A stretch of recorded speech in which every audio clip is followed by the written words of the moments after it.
Assalamualaikum warahmatullahi wabarakatuh. Saya Kartini dari SMA Negeri 1 Dayakolot. Pada kesempatan ini akan membahas permasalahan pembelajaran, yaitu lemahnya minat membaca pada siswa. Deskripsi permasalahan.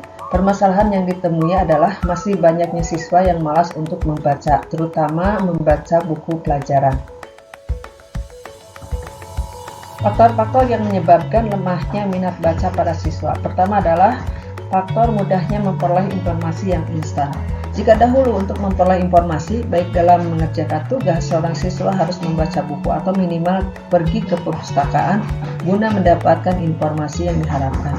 Maka pada saat ini, dengan keberadaan teknologi informasi seperti mesin pencari Google, Yahoo, browser, dan lain-lain, membuat siswa atau pelajar dengan mudahnya menemukan informasi yang dia cari.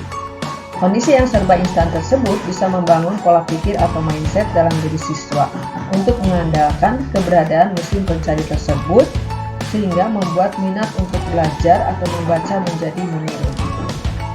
Yang kedua adalah pengaruh sosial media. Sosial media memegang peranan yang besar dalam mempengaruhi minat belajar atau membaca pada siswa. Keberadaan seperti Facebook, Twitter, BBM, WhatsApp, dan lain-lain sedikit banyaknya telah menyita waktu mereka dalam mengaksesnya. Alhasil, waktu yang sebenarnya harus digunakan untuk belajar dan membaca malah habis digunakan untuk mengakses sosial media. Yang ketiga adalah banyaknya hiburan, baik itu dalam TV atau YouTube, yang jelas akan menghabiskan waktu mereka. Kemudian yang keempat adalah kurangnya dorongan dari guru dan orang tua. Faktor selanjutnya adalah yang kemungkinan menjadi penyebab motivasi membaca pelajar tidak meningkat. Ini guru maupun orang tua kurang memotivasi siswa untuk rajin membaca. Motivasi yang dimaksud di sini bukanlah sebatas motivasi dalam bentuk retorika lisan, melainkan motivasi dengan memperlihatkan contoh nyata. Artinya, agar siswa menjadi pribadi rajin membaca, maka guru maupun orang tua terlebih dahulu harus memperlihatkan kebiasaan untuk selalu membaca. Yang kelima adalah kurangnya sarana atau media yang untuk membaca. Sarana atau media merupakan sumber untuk membaca bagi siswa, sehingga keberadaan sumber belajar yang masih minim atau seperti perpustakaan, taman baca, dan lain-lain membuat siswa sulit untuk mengembangkan minatnya untuk membaca. Karena untuk membaca sejatinya butuh media atau sumber untuk membaca. Yang keenam adalah konsep membaca yang diajarkan tidak bervariasi. Metode dalam menstimulasi siswa agar termotivasi untuk membaca harus bervariatif, agar siswa atau pelajar menganggap kegiatan membaca tersebut sebagai suatu kegiatan yang menyenangkan.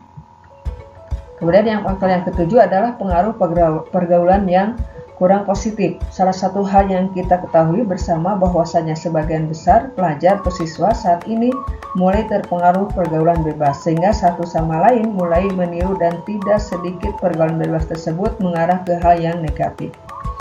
Yang kedelapan adalah pengaruh game. Terakhir, yang bisa menjadi penyebab dari kurangnya minat baca dari sebagian siswa atau pelajar adalah keberadaan game, baik di PC, PS, ataupun Android, membuat anak menjadi maniak game sehingga aktivitas membuka buku jarang dilakukan. Dampak yang diakibatkan akibat rendahnya minat baca pada siswa, pertama adalah menjadi generasi pemalas. Yang kedua, kurangnya pengetahuan yang dimiliki, otomatis tidak mampu bersaing. Karena tidak mampu bersaing, sulit akan mendapatkan pekerjaan. Solusi atau pemecahan masalah. Dari permasalahan-permasalahan yang diungkapkan sebelumnya, solusi pemecahan masalahnya antara lain adalah: pertama, menumbuhkan kesadaran pentingnya membaca. Yang kedua adalah membiasakan membaca 10 menit sebelum KBM. Yang ketiga adalah mengoptimalkan peran ketua. Dari berbagai solusi yang telah dijelaskan sebelumnya, saya mengambil salah satu solusi, yaitu dengan cara mengoptimalkan peran perpustakaan. Yaitu saya memberikan tugas berupa pertanyaan-pertanyaan materi tertentu yang nantinya oleh anak harus dijawab dan akan menghasilkan rangkuman materi 1 KD. Dengan demikian, siswa diarahkan untuk mencari jawaban dengan cara mencari dari berbagai literatur dan diwajibkan harus di perpustakaan. Jadi selain menumbuhkan minat baca, juga menumbuhkan kebiasaan untuk berkunjung ke perpustakaan. Nah, dengan cara tersebut siswa dipaksa untuk membaca sehingga diharapkan minat baca siswa menjadi meningkat. Sekian, semoga bermanfaat. Assalamualaikum warahmatullahi wabarakatuh.